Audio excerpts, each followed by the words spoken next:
Dylan. And I'm Kiyan. And this is Trust Your Doctor, that podcast where we get 4 people arrested. Because this week we watched Shada. Written by Douglas Adams. I actually knew that, so. Okay. Directed, or partially directed by Pennant Roberts. And unaired, but would have aired January to March of 1980. Right, and all we've learned so far is that this just completely destroyed our regular intro. Shada! To imitate Skagra. No. Right, so this was never aired, as we've constantly mentioned for the past, 3 weeks. And right now. Right, so I guess that makes it 4 weeks. Whoopee. There was a labor action at the BBC. I think the wiki mentions that the labor action was because of an argument over a prop for some other show. Yeah, I read that it was 2 labor unions arguing over who gets to keep a clock. Yeah, so they just all decided to just go on strike. So we lost an entire serial of Doctor Who because of it. Wonder who got the clock. We'll never know. I mean, Actually, we could look it up. It's kind of fitting that a serial of Doctor Who would go unaired for a time-related device. That's stretching it a bit. But anyway, this was eventually, or the filmed bits, because it wasn't completely unfilmed. The filmed bits were released. Or was it completely filmed? No. The bits that were filmed were released in 1992 on VHS, with linking narration provided by Tom Baker. But at some point, Ian Levine, who was a pretty big fan of the show, and was, I guess, mildly famous. Anyway, he was unofficial continuity advisor for the show in the 80s. He commissioned an animation studio to animate all of the unfilmed scenes, and he hired as much of the original cast as he could to do the voiceovers. I think the only one he couldn't get was Tom. So he hired an impressionist to do Tom. Which we'll talk about in detail in a little bit, I guess. But, the animation, I think, came out in 2003 and features the greatest animation known to man. Yeah, it didn't technically come out legally. I think Ian Levine didn't intend to ever release it because maybe he wasn't satisfied with the final product, or maybe he just didn't have the rights that would make sense. Either that or he just didn't have the rights to release it, which would also make sense. But it made its way onto the internet, and like everything in you the can world, find it if you look hard enough. That was the version we watched. We didn't watch the Tom Bacon narrated version. No. So it was kind of, I guess, a throwback to when we had those missing episodes that got animated. Yeah, except maybe it's just looking back, I remember the animations from the first and second Doctor era as being better than they were, but this was just... No. I think it's about the same, to be honest. I think there's just rose-tinted glasses for looking back on the first. I'm definitely nostalgic for the Doctor Who animations. No, I think I just forgot. But I think I just blocked them out of my memory, but no. We'll get into the animation when it actually shows up a bit into episode 1, I guess. Yeah. And he couldn't actually get David Brierley to revoice K9, so we got John Leeson. And it sounds like John Leeson took an off day when he was voicing over K9. It sounds like John Leeson trying to mime Brierley, and it sounds weird. Trying to mime? Was he doing hand motions in the recording studio? No. I don't know, maybe. Okay, so it begins with... What does it begin? A bunch of people who we thought died, but actually didn't die until later. Oh, right. I actually really liked this opening. This was really creepy and unnerving and just discomforting with the music playing. The spheres were just discomforting for the entire serial. I like the part where they shoot the sphere and it just multiplies. Anyway, this is very creepy. There's these scientists who look like they're in some sort of stasis, and one of them wakes up and operates some machinery that looks like it electrocutes all the other ones. Kind of. And then a sphere rises from the platform and he makes off with the sphere. And the sphere also rises. I don't know. Anyway. What? Yeah, but he makes off with the sphere and you find out later his name is Skagra. Yeah. He's wearing like a Captain Barbossa style hat, except it's all white with a white feather. Yeah, his choice of clothing was questionable. Which suspiciously disappears when the animation kicks in, now that I think about it. And also in the few other scenes of him that were actually filmed. Darn, I actually like that hat. Well, he also has this leopard skin bag, but I have more to say about that later, actually. But no, this opening scene was one of the few instances in Doctor Who so far that I was actually slightly creeped out by. So, props. Probably because the spheres were like... which were just creepy and weird and kind of unnerving listening to them. But anyway, it cuts to the Doctor and Amana sailing down a river in a boat. Well, not sailing. Like, paddling. Oaring. I don't know, that's not a word. Sailing is just... With sails. Well, it's been morphed into a term with just the boat is on the water and it's moving. Yeah, but we have to bring back the actual usage. No, we don't. Yes, we do. No, we don't. That's the true mission of this podcast. We don't need to be pedantic. Anyway, yeah, they're going along there. Drifting down the river. The Doctor is sort of being an oarsman. They're having some sort of conversation about how life is meaningless, or some other Douglas Adams conversation. The Doctor's oar gets stuck and he's like, oh no! But he pulls out another one out of nowhere, probably out of his pocket. And they drift towards the shore, but not before sailing under the bridge that Skagra is hanging out on. And they kind of hear the voices from the sphere. I think Romana picks them up first, and the Doctor doesn't mention them till later. Yeah. So then we get Skagra going to the university. I guess this was, Cambridge? It is Cambridge, yeah. He actually goes after the Doctor and Romana, because the Doctor and Romana go first. They meet Wilfred? That unimportant guy who served as comic relief. And he directs them to Professor Chronotis' room. We've actually got a scene with Chronotis at this point because he gives the book away to... Oh, yeah. He gives the book to what's-his-face? Bristol.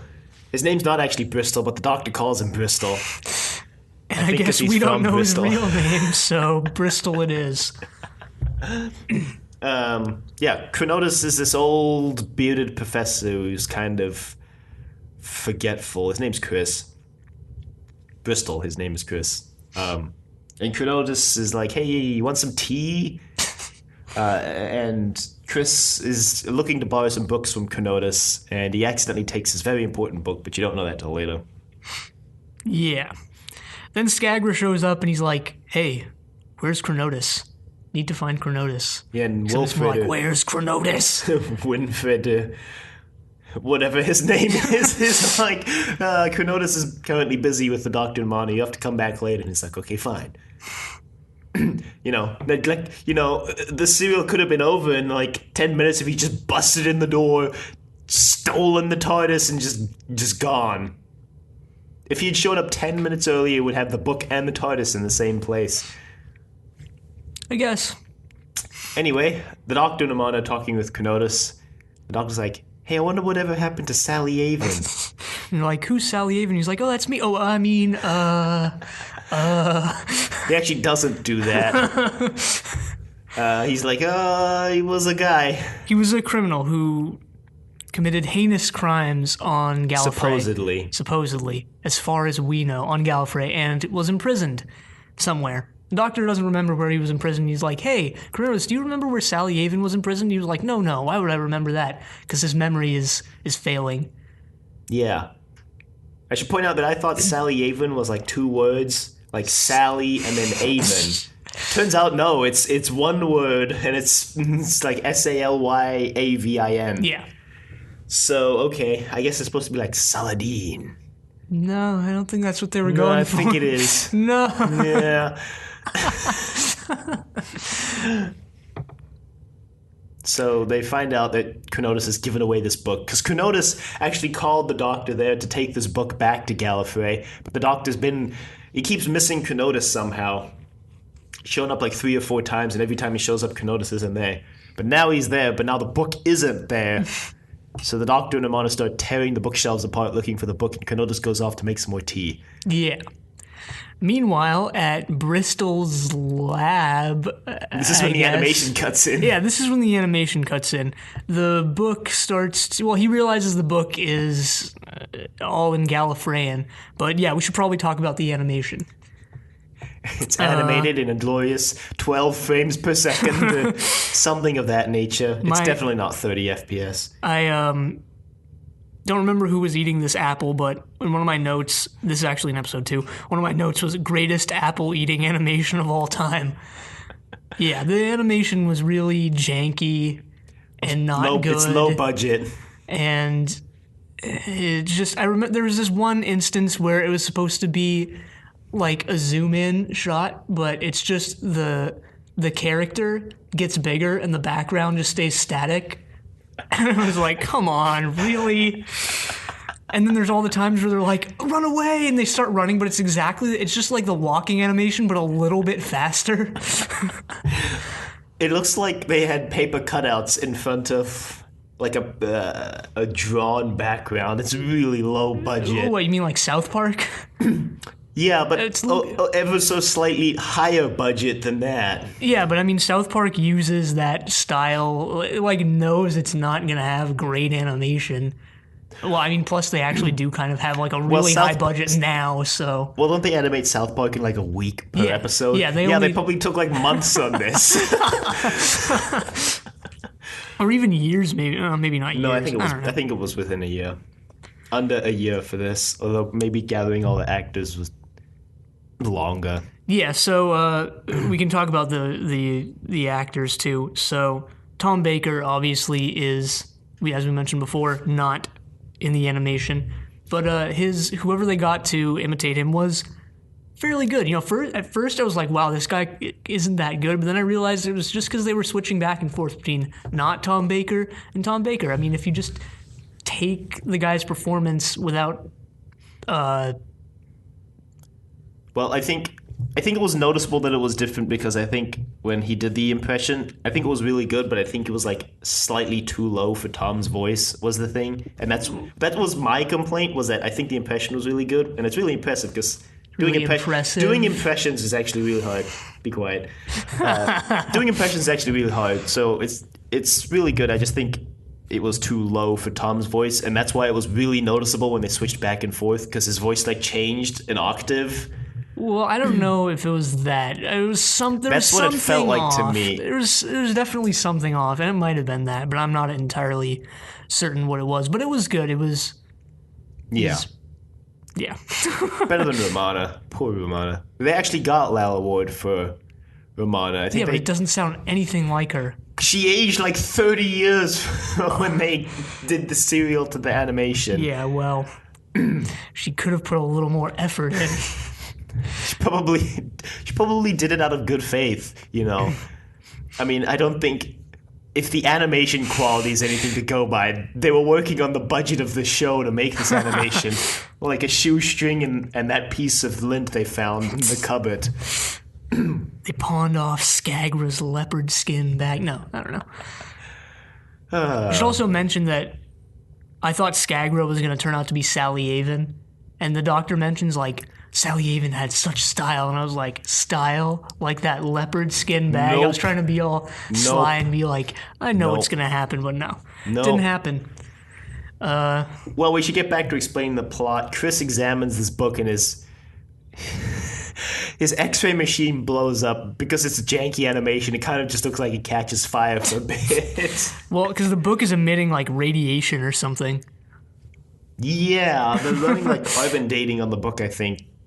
And it turns out to be like 20,000 years old, or no, it's negative 20,000. Time is running backwards over the book. I think the book is like the High Council of Gallifrey, or the Worshipful and Ancient Law of Gallifrey. That was it. So the Doctor and Romana decide to split up. So Romana stays with Kenotis, and the Doctor goes to look for the book in Bristol's laboratory. He bikes his way over. I think this is the first time we've ever seen the Doctor riding a bike. Is it? Maybe. I think so. I can't remember any other time where he has. I mean, that's a really specific thing to keep track of. Yeah, but it's just something you notice when you watch. Like, have we ever seen him riding a bike before? I don't think we have. Does he leave his scarf on when he bikes? I can't remember now. I would assume so. I'm just wondering because I feel like it would be a safety hazard. Well, it's a safety hazard when he's not biking, too. This is true. So, episode 1 ends with Skagler going to his ship and meeting with his lackeys and his computer. He's like, it's gonna be mine. Shada's gonna be mine. Whatever. Shada! Yeah, his actor for the animation was the most... He really kind of overacted it in the animations and correctly acted it, I guess. Or acted it enough outside the animations, the filmed bits. Yeah. Mostly the filmed bits were everything in Chronotis' room. Everything around Cambridge. And that's about it, actually. Yeah. And everything in the little jail cell. Yeah. Because it got noticeably more and more animated as the serial went on, as we had less and less of Chronotis' office. As we had less and less stuff that they could just find or just find around instead of having to make. So episode 2, the Doctor bikes to go get the book. But then the sphere starts following him. Well, he gets the book, and then the sphere starts following him. He meets up with Chris. He's like, hey, the book is kind of weird, yo. I'm going to take it now. And Chris is like, okay. So he bikes away, and then the sphere starts following him. And he's like, oh, no. And then we spend the rest of the episode not with the Doctor, because the episode ends with the Doctor being attacked by the sphere. Yeah,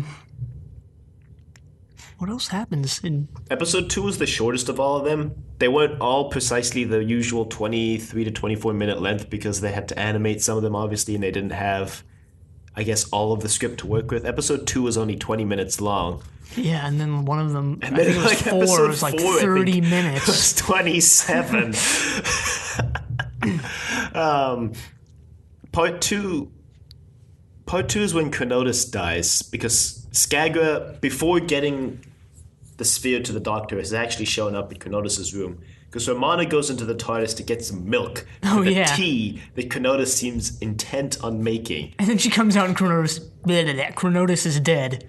Yeah, because Skagler came in, he had the sphere, and he's like, hello, Chronotis. I'm going to find out where that book is if you're not going to tell me. So he uses his sphere on Chronotis, and Romana comes out and is like, oh no, Chronotis!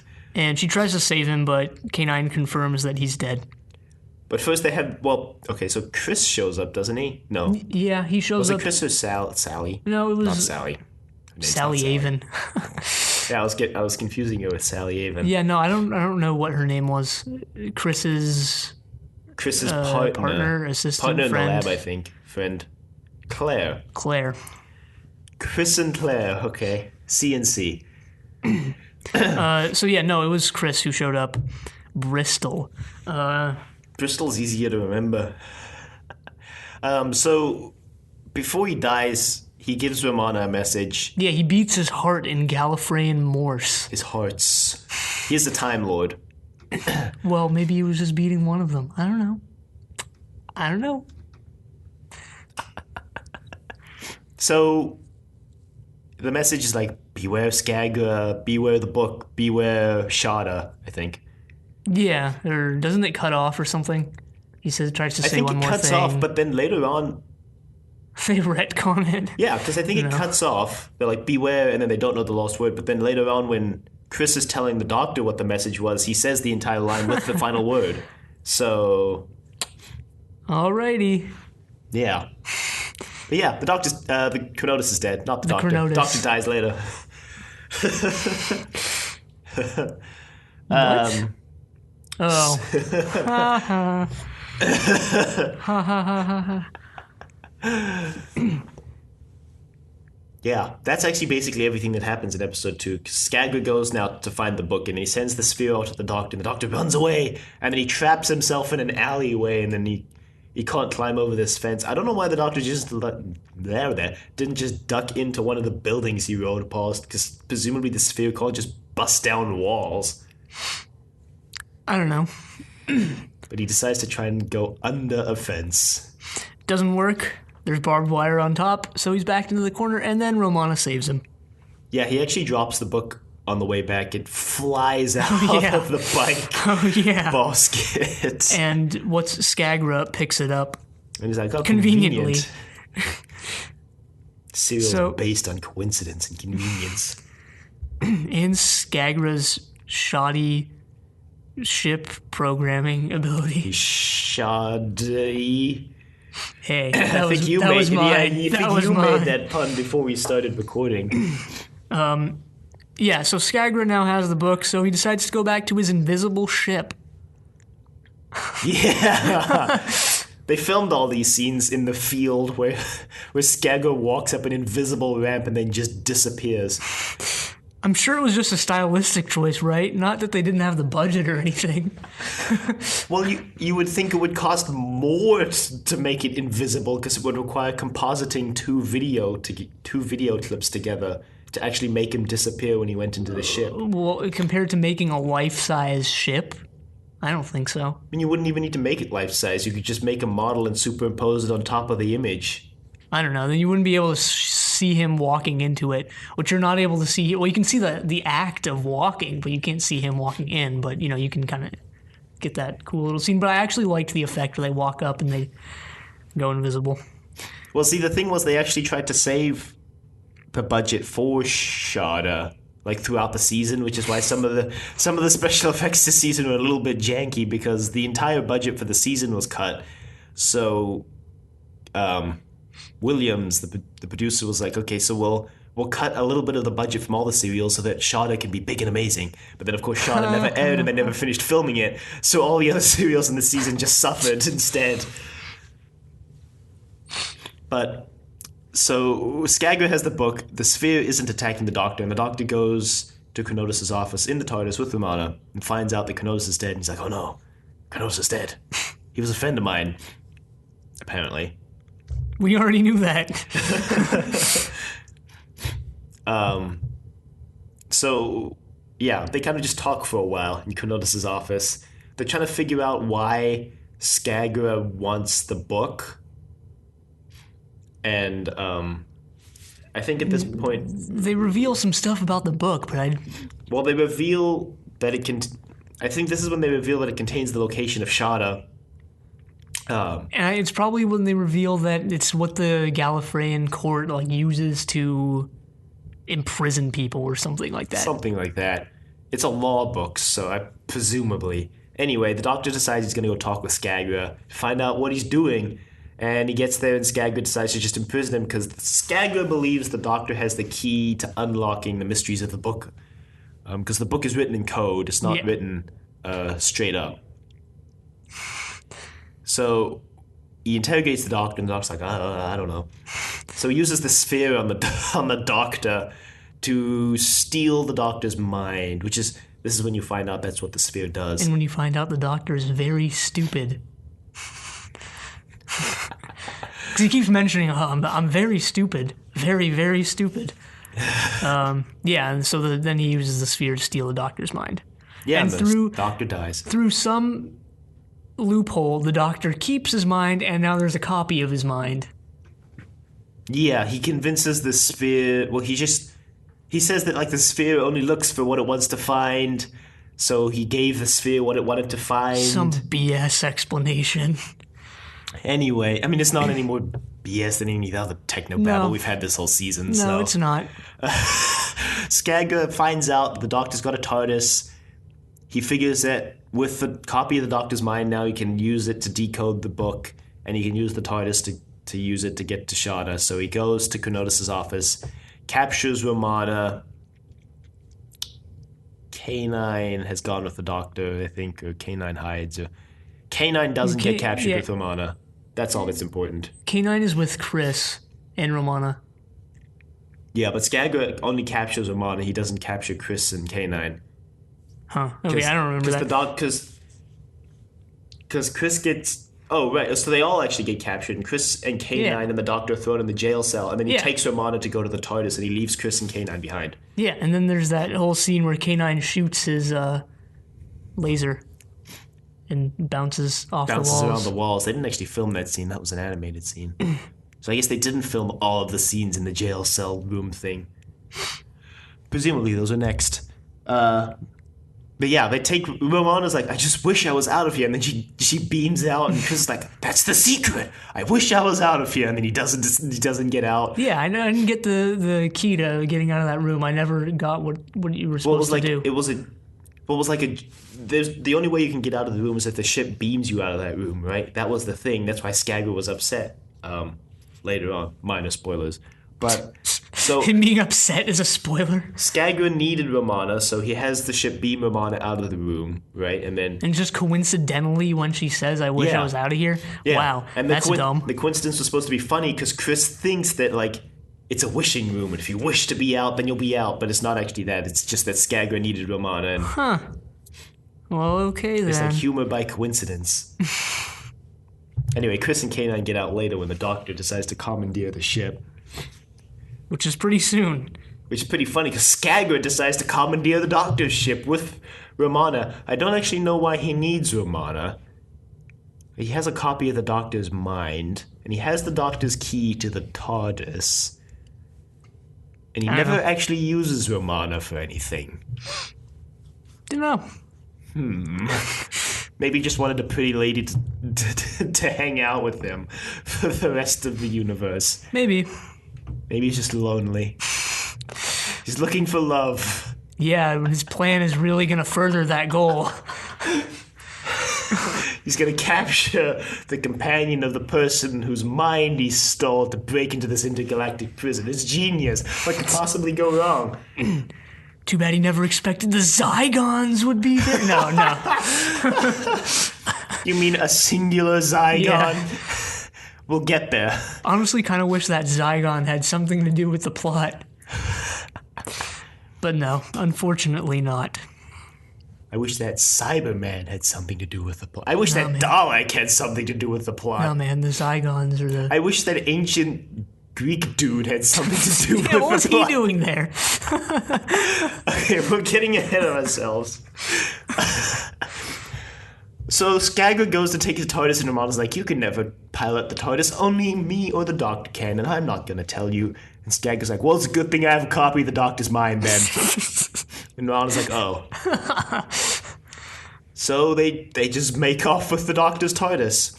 The Doctor's like, oh, shoot. Is this the first time we've actually seen the Doctor's TARDIS commandeered by an enemy force? I guess besides the Master. Well...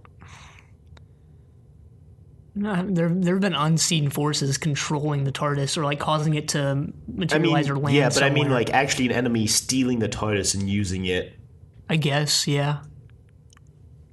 All right, interesting. I guess I can't think of any other instance so far where that's happened. Although I'm sure as soon as we end the recording, I'll think of like 3.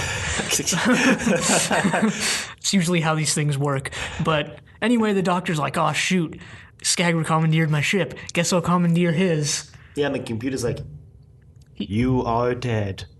Yeah, well, he tries to order the computer to do some stuff, and the computer doesn't want to, because obviously it doesn't want to disobey Skagga by obeying the Doctor. You do the voice. You are dead.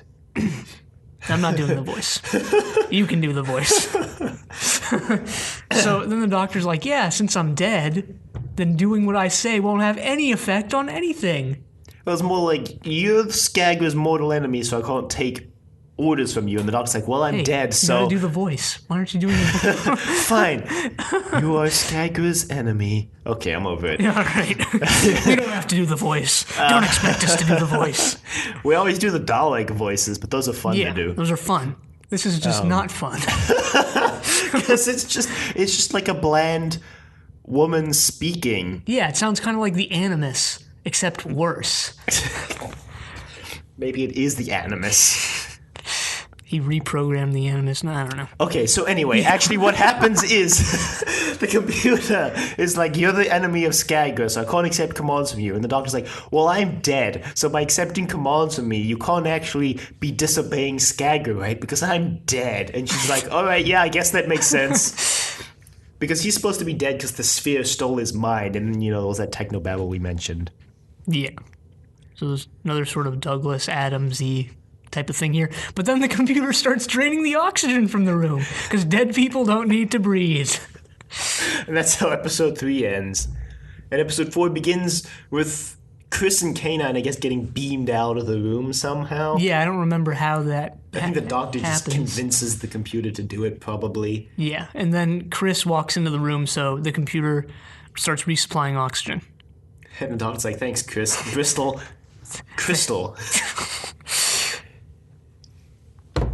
So Skagger has the TARDIS with Romana, and he goes to who knows where he's got these Krogs. Yeah, he has another base. He has like a space station that's separate from his. He has a bigger ship that carries smaller ships. Yeah. It's like an aircraft carrier for spaceships. Yeah. It's a Star Destroyer. Except not. Yeah, because it looks more like a barge. It's a star barge. Anyway, yeah, he has these... Starge. He has these Krogs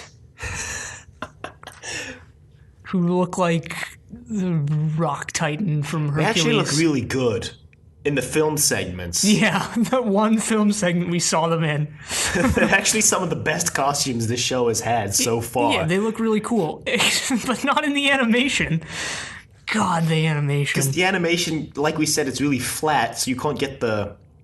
The reason why the costumes are really cool because there's a lot of depth to the costume. Like, it looks like a whole bunch of, like, scales. Yeah, well, it's really shiny, just the way the light bounces off of it. And then you get the animation, it's just this dull...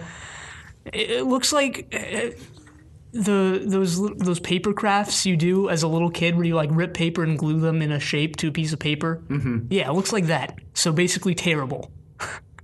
Yeah, basically. So he's explaining to Romana that these Krogs are a new race he created, and Romana's like, oh, so new people? He's like, no, a new race. Romana's like, oh, so like you're lackeys? And he's like, no, a new race. Is this when he explains his master plan? No, that's when the doctor comes in later. No, the doctor's like, you want to take over the universe, right? And he's like, no, that's too boring. He explains it twice, I think. Does he? He kind of like semi-explains it here. He's like... He just mentioned how he wants to combine people's consciousness, and then he explains it in detail. He only mentions up to this point that he wants to combine consciousness, and then he wants to get Sally Avon out of Shada. I think this is the first time he actually mentions that he's going to Shada because of Sally Avon. Yeah. Romana's like, oh, okay. At this point, Claire is looking for the professor because she's looking for Chris, and she comes into the room, and for whatever reason decides to just start opening cupboards. So she sees the control panel behind one of the bookshelves, or whatever it was. Yeah, so she fiddles with the controls, and all of a sudden, some things go on, and Chronotis walks in. He's like, what are you doing? And I was like, whoa, I thought you were dead. But then he explains how he came back to life. Yeah, some more BS technobabble. Apparently Time Lords can just become immortal now, that if they die in their TARDIS and someone fiddles with the controls at the right time, they get brought back to life. Maybe that's how they'll restart the Doctor's regeneration cycle once they run out again. Okay, minor spoiler, they've already run out and they already came up with some explanation for how he got No, more. I know, once they run out again. Did I pull a Chronotis? Maybe. They should have pulled a Chronotis, to be honest. That would have been way cooler than what actually happened. Although I know what actually happened, and you're right. It would have been way cooler than what actually happened. So, Chronotis explains to Claire that now that she's fiddled with their controls, they're stuck in the time vortex between time or some, interstitial time from the time monster. And if they don't fix the control panel, they'll never get out. Yep. And this is when Chronotis reveals that his entire office was a TARDIS. Yeah. Apparently the novelization mentions that it's a Type 12 TARDIS and the Doctor's is a Type 40. So Chronotis's is even more outdated than the Doctor's? Well, it has to be, because Chronotis says that the Doctor's TARDIS, the Type 40, came out when he was a young boy. Yeah, I guess, considering who he is, then yeah, I guess it has to be more outdated. So, Claire and Chronotis mess around in the TARDIS for a while. Poor choice of words there. TARDIS. You hadn't pointed it out, we would have been fine.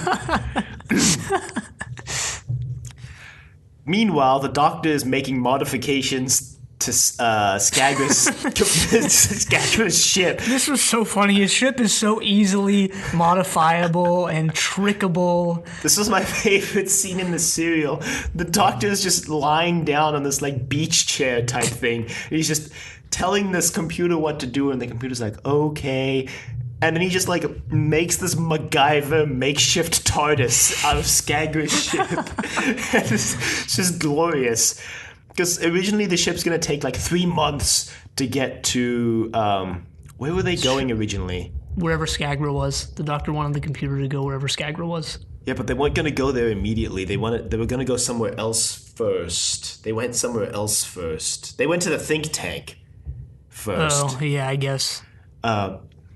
The last destination that the ship visited was the think tank, and that's why the Doctor goes there. And it's like, oh, it's going to take us 3 months to get there. And the Doctor's like, no, this won't do. So he does his little MacGyver thing, and then the ship makes the TARDIS dematerialization noise and materializes on the think tank. And Chris is like, what, how, what? The Doctor's like, oh, you've got a lot of things to unlearn, my boy. Well, after he explains how he understands like Einstein and Newton and all that stuff. Planck. But you mentioned the beach chairs in Skagra's control room, and I actually noticed those because one, they looked pretty comfortable. So Skagra props. So 2, in the animation, I actually liked how they had the Doctor sit just how Tom would.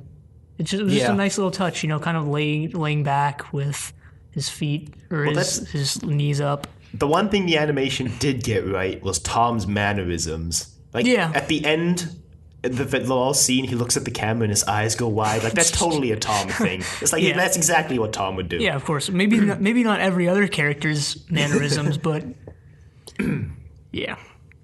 Yeah, so they arrive at the think tank, and this is when you find out that all the scientists you thought died at the beginning, they're not actually dead. They just aged a lot and grew their fingernails out a lot. Yeah, how do they age so much? I don't know. But this is the part where I kind of like didn't pay attention. I don't think they much. explained the aging, because I would think Skagra went from the think tank to Earth, right? It would have taken him 3 months. Because it would have taken the Doctor 3 months to get back. So it's only been like 3 months since Skagra left, and the nails are really long, got gray hair, they're all kind of huddled in a corner, frail and old, and... Yeah, I don't know. Like I said, I Science. didn't pay much attention to the scene, unfortunately. But they kind of, as far as I can remember, they kind of explain what Skagra's up to. I'll have to count someone on the death count, I just realized. Also, a Krog busts in. We forgot to count that Krog on the death count. Do they kill it? Yeah, because... Okay, let's explain what happened. So the Doctor's in the think tank. He talks with the scientists, and they all reveal that they're like the best of the best. That's why it's called the think tank. And Skagra was one of them, and the Doctor's like, oh, okay, that makes sense. But Skagra used the technology they created to steal all their minds. You should mention right now they're using Chris's mind as a conduit for one of the scientists. Yeah. And a Krog busts in, and they're like, oh no. So they plug K9 into the wall outlet to give him some more power, so... Actually, that's later, but K9 tries to hold off the Krog for a bit, but they eventually escape and run away, and with some smoke and mirrors, and the think tank blows up and kills all the scientists. Also kills that Krog, and we forgot to count that Krog on the death count. Oh, okay, well, thankfully we didn't go a few more serials without realizing that. You mean like we did for the old woman?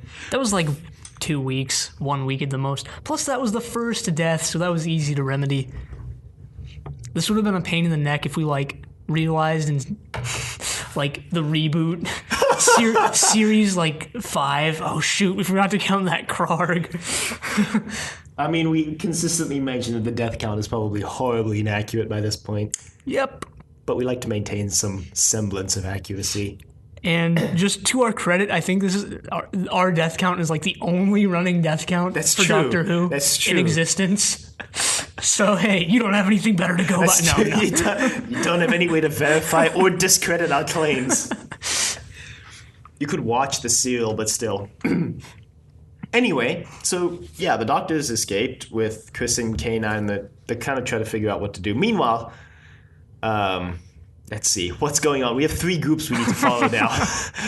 So Skagger and Romana, they haven't really done anything at this point. Actually, they're about to go somewhere, but they're kind of. I think he's building up a Krog army before he goes to Shada, which is why he's hanging out on his barge. And Cronotus, and Claire are still messing around with the TARDIS controls. That makes it even worse. What?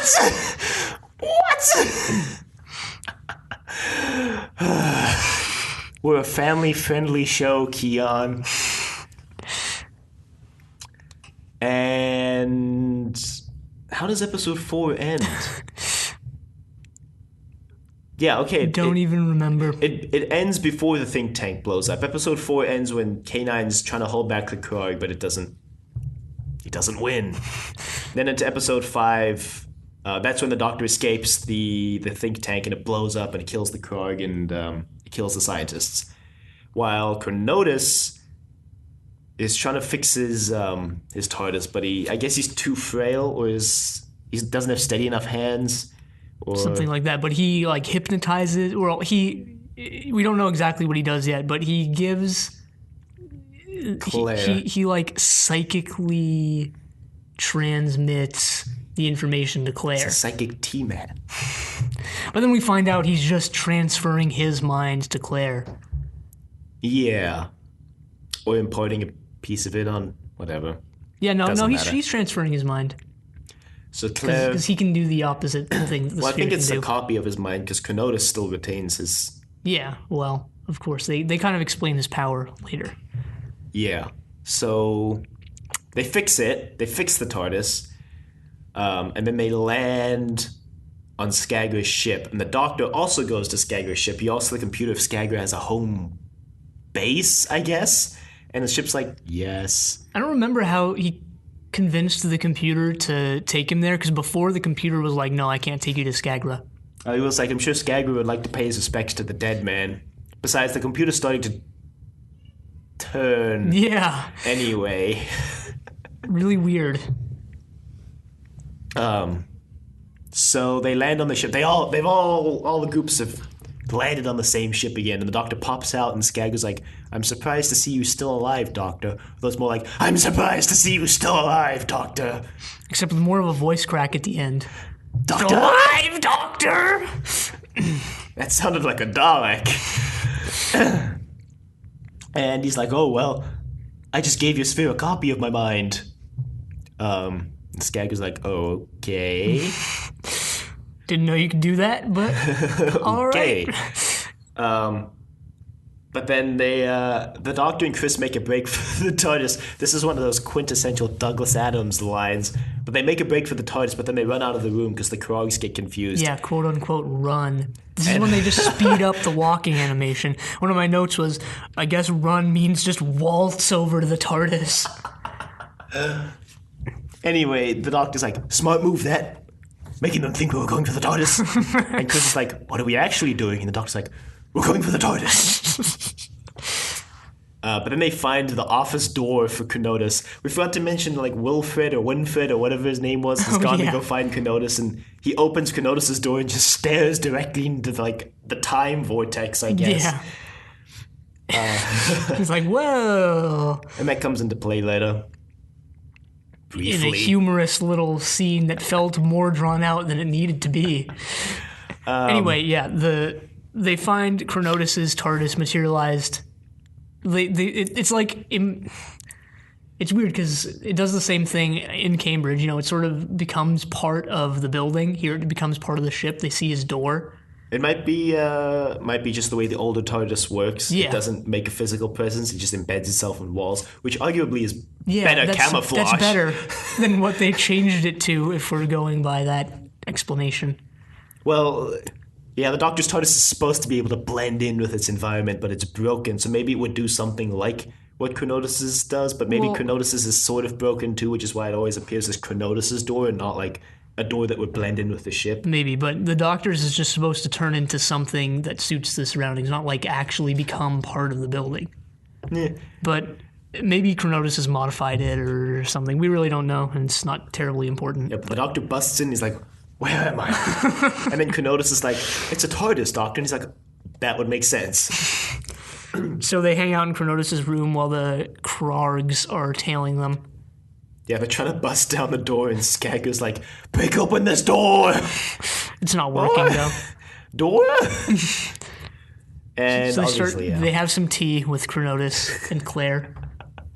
With the milk that Romana got from the Doctor's TARDIS, I guess. Yeah. Yeah, they have tea. And they discuss what's... They discuss happening. Sally Avon. Yeah, the Doctor tells everyone that one of Sally Avon's signature abilities is that he can transfer his mind or impose his mind onto other people's minds. And you're like, oh. Where have I seen that before? Oh, yeah, right, Skagga. No. So now Skagga's like, well, whatever. We have the book. We have the Doctor's TARDIS. We'll just go to Shada. So he does, and the So they Doctor's do like, so that. what do we do? They follow Skagga, and they get to Shada, and Skagga frees all these prisoners, and... Well, when the Doctor and Chronotis are tailing Skagga, this is when you sort of first start suspecting Chronotis, or maybe not first, but I don't know. He kind of is vehement about making sure they get to Sally Avon, because the Doctor wants to just go get the TARDIS. Yeah. But Chronotis is like, no, we have to go get Sally Avon. Yeah. So they get there, they come out, and Skagga's freeing all these prisoners. Yeah, we have a Cyberman, a Dalek, a Zygon. Some dude from ancient Greece. Yeah, a couple people actually who look like they're from ancient Greece, Rome, Troy, etc. And then we also have one of the Wern, I think they're called, from Ark in Space. Yeah. It's like, I was wondering what these things would have had to do for the Time Lords to consider a single Dalek a threat. So much of a threat that they put them in a prison that they forgot about. Well, You'd think Davros would be in there. Yeah, you would think so. Well, hey, they imprisoned a mannequin, so... No, I'm just kidding. No, yeah, Skagga opens Sally Avon's thing, and it's just a mannequin. He's like, Sally Avon! And then it's revealed that Chronotis is Sally Avon, if you hadn't already expected it, because there's that scene that incriminates him even further when Claire and Chris, who are told to wait in Chronotis' TARDIS, Claire reveals that she has the knowledge, she has Chronotis' knowledge when Chris starts to wonder how they can help. Yeah. And then that's when Chris realizes, wait a minute, your mind was imposed on by Chronotis, and that's supposed to be one of Sally Avon's powers. So, and then right after that, it's revealed that Chronotis is Sally Avon. Yeah, and he reveals it by going, I escaped years ago. And then one of my... a minor complaint that I had about this serial, this is like my only complaint, and it's pretty minor, is that after they reveal, this was a pretty cool plot twist, like Chronotis is Sally Avon. They kind of don't really go anywhere with it, but I guess they didn't really need to. Yeah. I would have liked actually for that to be the cliffhanger to episode 5. Like, where's Sally Avon? And then Chronotis goes, I'm Sally Avon. And then it ends, like... I guess, because then you might expect that he then, like, might next become week, the what's gonna villain or happen? something. Yeah. But then he doesn't, so... But he doesn't, and it works out okay, I guess. The sphere starts attacking him because, Skagga wants Sally Avon's mind, although doesn't he already have a copy of Chronotis' mind? Doesn't he, technically already have? I don't know, does he? Yeah, Well, he gets attacked by the sphere, so... yeah. So, yeah, I guess he does, yeah. Well, Well, Skagga isn't that bright, or he doesn't really keep track of whose mind he has, so...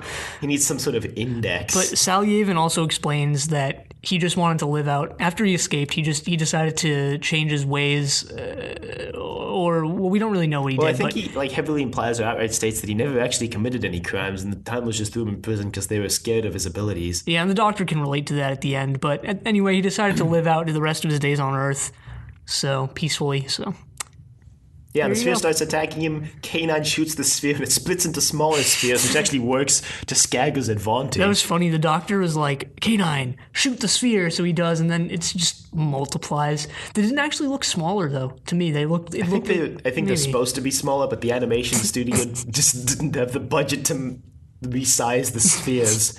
So they just copy-pasted the same sphere.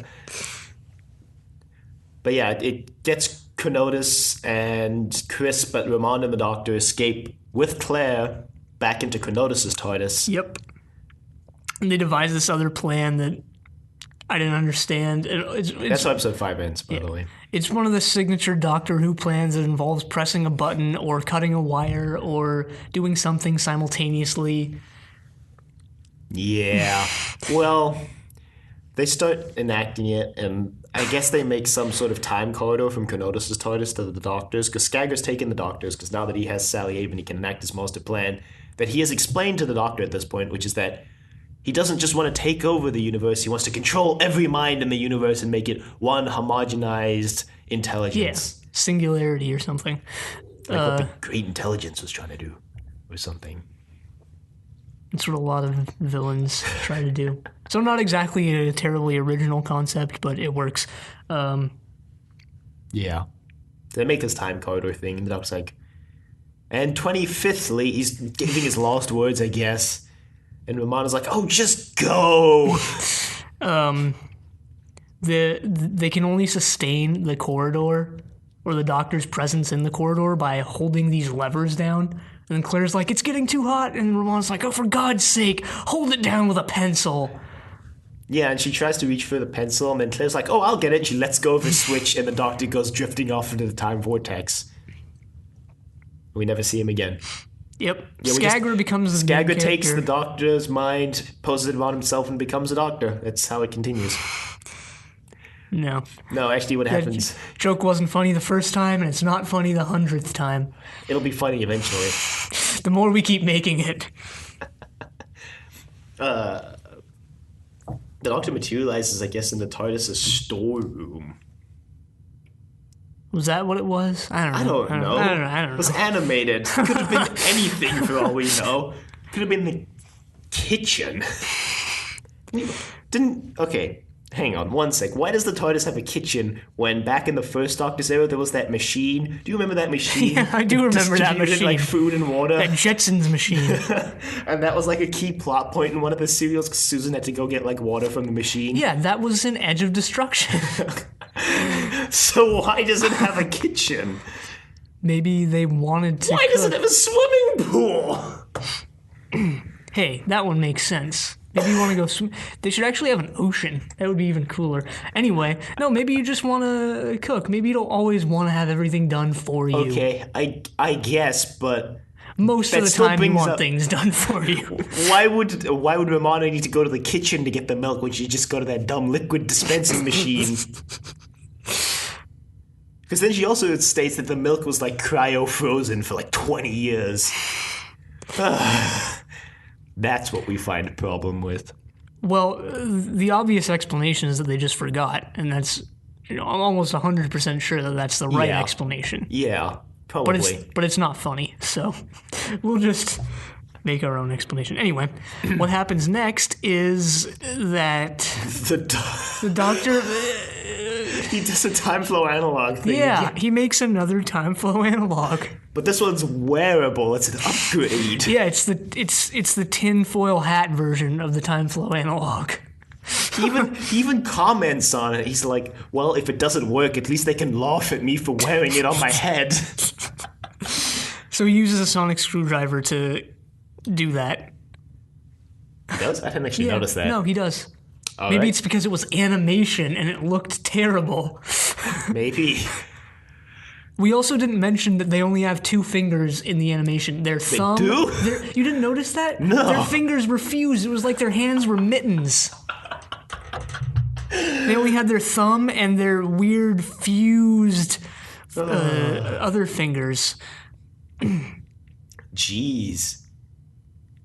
Animation's lower budget than I thought it was. So yeah, the Doctor confronts Skagra Yeah, they've all kind of met up again on the ship. The barge. The star barge. The Starge. The Starge. Yeah, I already made that joke. The more we keep making it, no. Sure, we'll get plenty of opportunities to say Starge. Yeah, I'm sure. Real sure. Yeah, he confronts Skagra because the Doctor's whole plan is based on the fact that there's a copy of the Doctor's mind inside the spheres.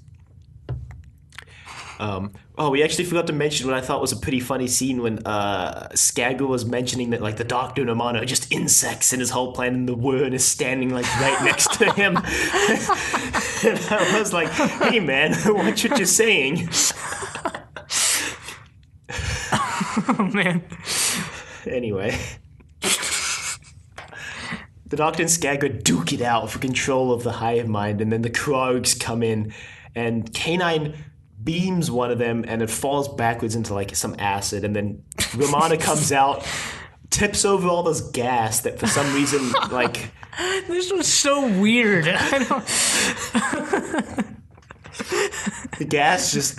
It's like smoke. It just stays on the bottom of the room. Yeah, but then they have these wires that they look cut, and they like touch the wires to the gas, and it like kills everything. I don't know. This was just really, really weird. I think it scientifically checks out, surprisingly, but the animation is so janky you wouldn't be able to tell.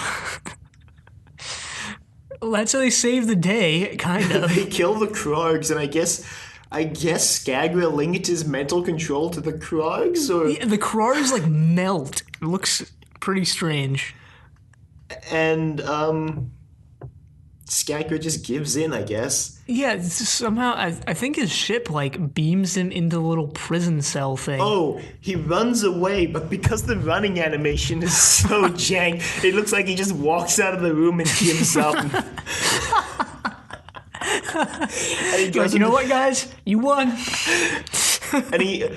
Because it's so weird, because I'm like, oh, he's like walking somewhere, but then he gets in the ship and he's really frantic. He's like, ship, take off! Ship, take off!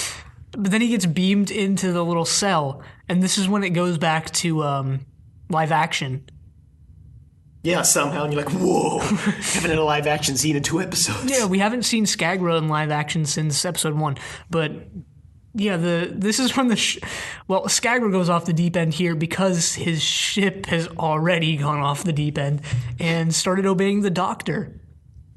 Yeah, we forgot to mention one of my other favorite ship scenes when they were taking off from the think tank and the ship was going to take off regularly, and the Doctor's like, no, dematerialize like I showed you. And the ship's like, oh. So yeah, the ship is now completely... On the Doctor's side. It's like, do you know what wonderful things it's done for my circuitry? On the dock side. That's just bad. That was worse than all the other ones in this episode. But yeah, the ship is... Yeah. Not... Yeah. Yeah. The ship is yeah. So, Romana's like, so what are we going to do with all these other things? And the Doctor's like Time Lords can deal with it. I don't want to deal with these. Yeah, except they forgot Shada, so they're probably not going to deal with it. So now we have all these escaped criminals. Well... But they forgot about it because the book was stolen from Gallifrey. That was the whole thing. Sally Avon stole the book and wiped the memories of the Gallifreyans about Shada so that they wouldn't remember that Sally Avon was in there. Yeah, so their memories are wiped. So but the Doctor's going to take the book back, and then so they'll remember about, and he's going to tell them about Shada so it won't be forgotten anymore. Yeah, well, if the Doctor's track record of returning books is any indication, then he's probably not going to get it back very soon. Is that a reference to English? What is it? English Way of Death? Yes. Well, so he's like, well, Romana's like, did Cronotus survive? And the Doctor's all, I don't know. And then it cuts back to what's his name, who wasn't investigating the room. Wilfred or Winfred or whatever his name was. Did you think the scene with him and the police officer was like really drawn out and longer than it needed to be? Because I did. No, I did feel like it was kind of out of place because they didn't explain how Cronotus survived. He's Sally Avon. He has such style. Hey, the Doctor, he's a good guy. He has such style. Anyway, what's his face gets this police officer who's super skeptical that there was a blue haze in the room, so they go over to the room and I think he thinks they were doing drugs. yeah. So they get back, and the Chronotis' TARDIS is back where it's supposed to be. Mm-hmm. So the police officer's like, really? A blue haze?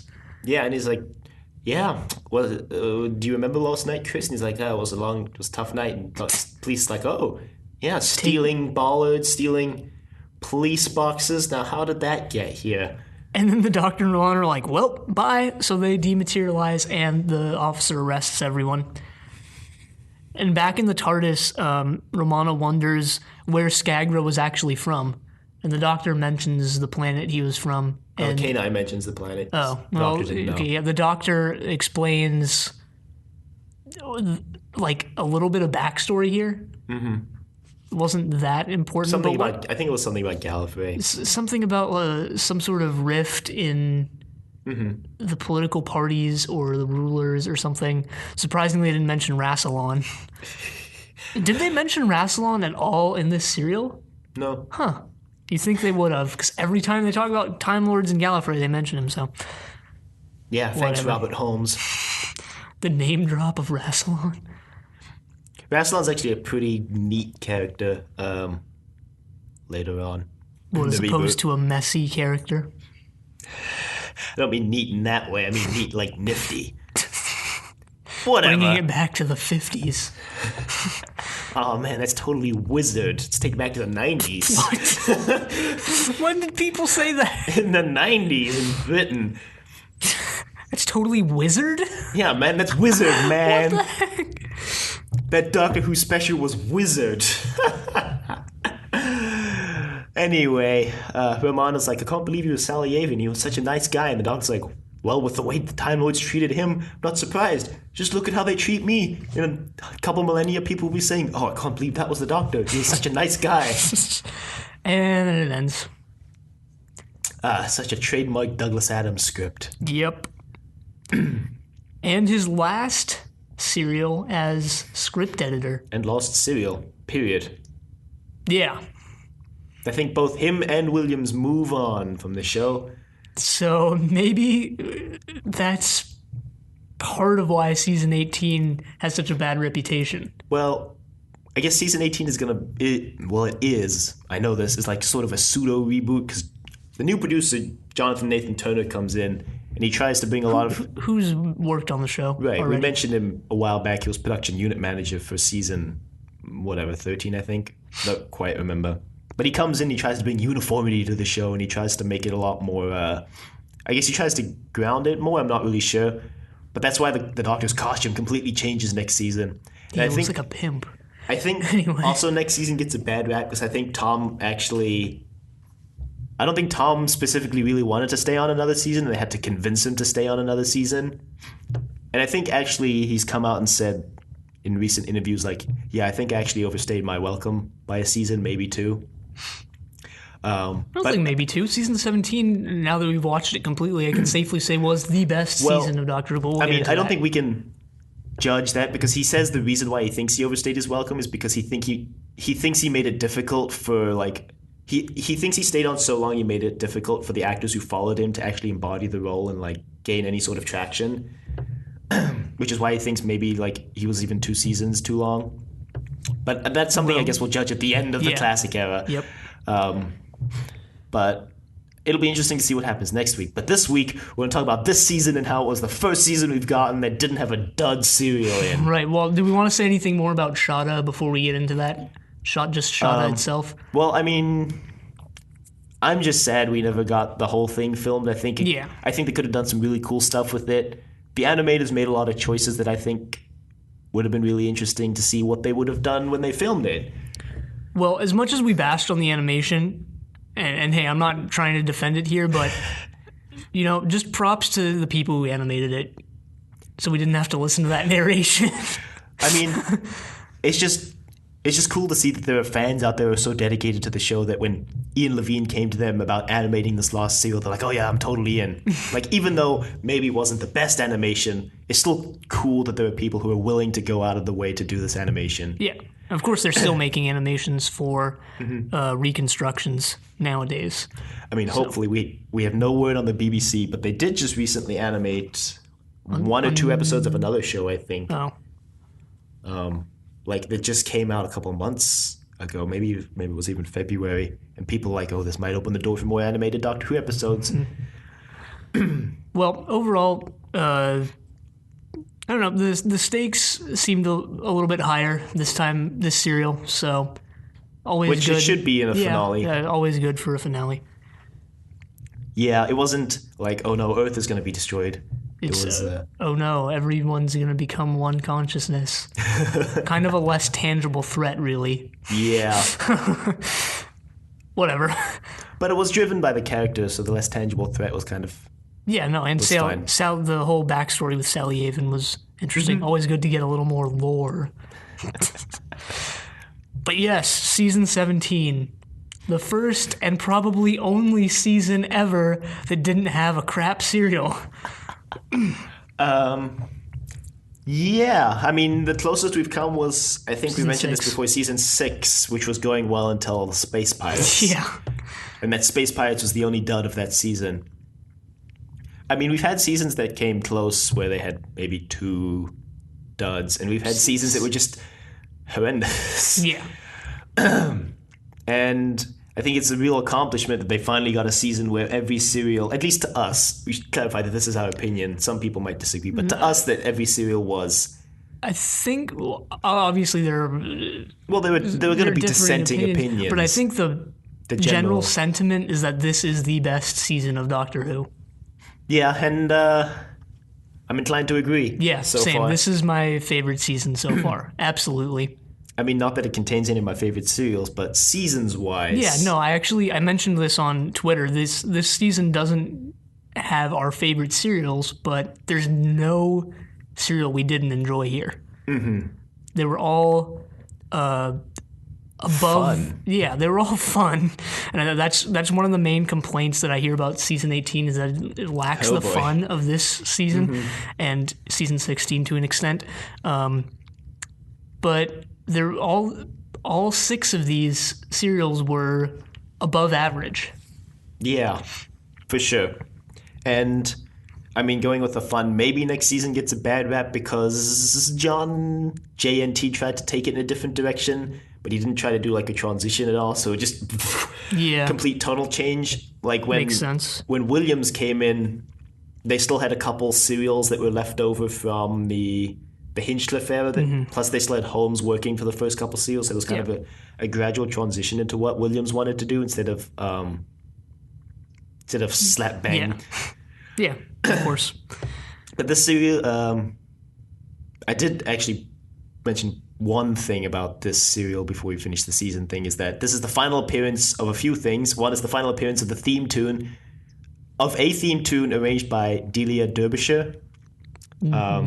It's the final appearance of this specific TARDIS prop. We get an entirely new one next season. Yep. It's the final appearance... Did I say first? I meant final appearance of the TARDIS prop. Final appearance of this scarf that Tom's wearing.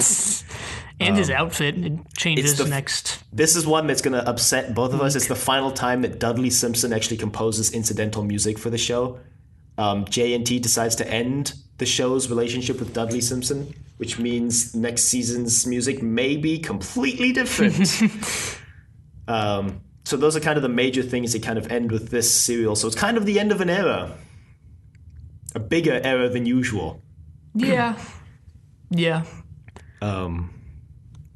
Like, I think we've said pretty much everything about this season. I'm curious to see how much more we're going to get of this Romana, because the previous Romana only had 1 season, and this one has now been what?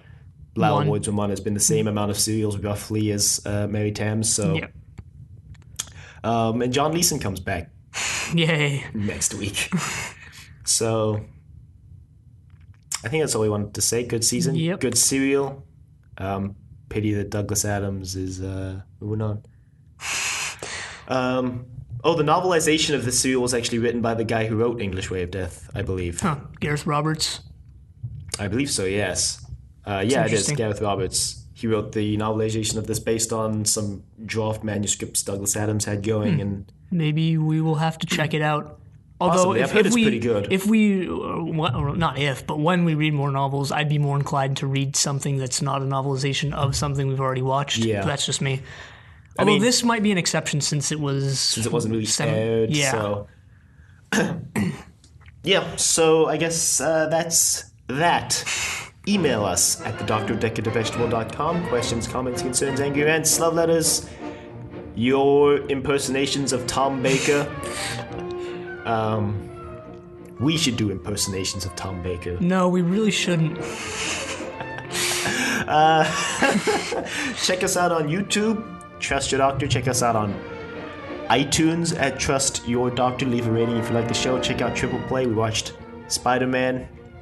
Who's appearing in Civil War. Yeah, that's why it's relevant right now. So go listen to us ramble about the original Spider-Man movies. Actually, Joe Jonah Jameson, J.K. Simmons, just got cast in the Justice League movie.